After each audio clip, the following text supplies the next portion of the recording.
Hola, estoy a punto de grabar un promocional para, bueno, es un comercial para el Departamento de Transporte de Connecticut. Es acerca de ponerse el cinturón de seguridad.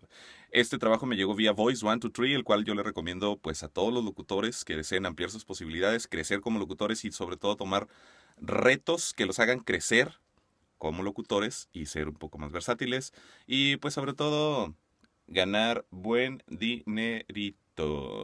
Voy a grabar esto y regreso. Levántate, báñate, vístete, desayuna. Y antes de arrancar, abróchate. Hazlo parte de tu rutina. Ponte el cinturón de seguridad tan pronto subas al carro. Del 19 de mayo al 1 de junio, las autoridades intensificarán el cumplimiento de la ley, o sea, abrochado o multado. Este es un servicio público del Departamento de Transporte de Connecticut. Listo.